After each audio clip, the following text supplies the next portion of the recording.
Test 1. Retell lecture. Page 21. 1. In today's lecture, I'm going to talk about changes in air pollution since the middle of the last century and what has created these changes. So, by the 1950s, air pollution was very visible, with frequent thick black fogs known as smogs in many large cities around the world. The main source of this pollution was from factories, and it caused severe health problems. For example, a particularly severe smog in London in 1952 caused over 4,000 deaths. Obviously, something had to be done, and in 1956 a Clean Air Act was introduced in Britain. This addressed the pollution from factories, and the smog soon disappeared. However, as you know, these days air pollution is still a big issue. The main difference between now and the 1950s is that you can't see it, it's invisible. Also, the main source of pollution now is from cars and lorries, and although these don't produce visible signs, this air pollution is still a significant risk to health. And one of the key factors in the rise of this type of pollution is that we have all become much more vehicle dependent. There are far more cars and lorries, trains and planes than in the 1950s, and this is now the main source of air pollution around the world. 2. OK, to help you with your research, I just wanted to give you some tips today on using focus groups. These are groups of people that you get together to find out about their opinions and attitudes, for example, to review a piece of work, or just basically provide some collective input to help you with whatever you're researching.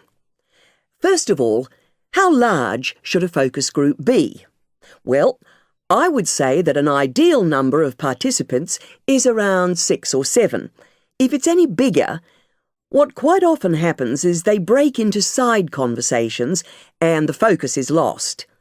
If it's any smaller, you may not get the range of views that you need to get a really good discussion. Secondly, it's important that you have a moderator for the group who's able to facilitate and guide the discussions. The moderator must ensure that everyone participates and stop anyone dominating. And also, the moderator needs to make sure that the discussions don't go off in the wrong direction. And thirdly, in order to help the group focus on what's required, some basic materials should be used, particularly to kick-start the discussions. This may be in the form of pictures, photos, diagrams, graphs, etc., and will help the group to understand the context of what needs to be discussed. 3. Hello everyone. Today's lecture is about setting up a website. I'm going to be focusing on things that you need to consider to ensure your website really adds value to the people using it. So, there are 3 main areas you need to think about. The first and most important thing is who is your target audience. When you're creating a new website, you really need to think about who the users are and what information they'll be looking for.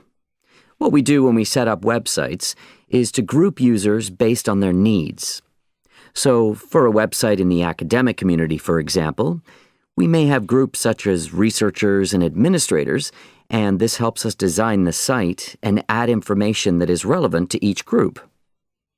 The second point is accessibility.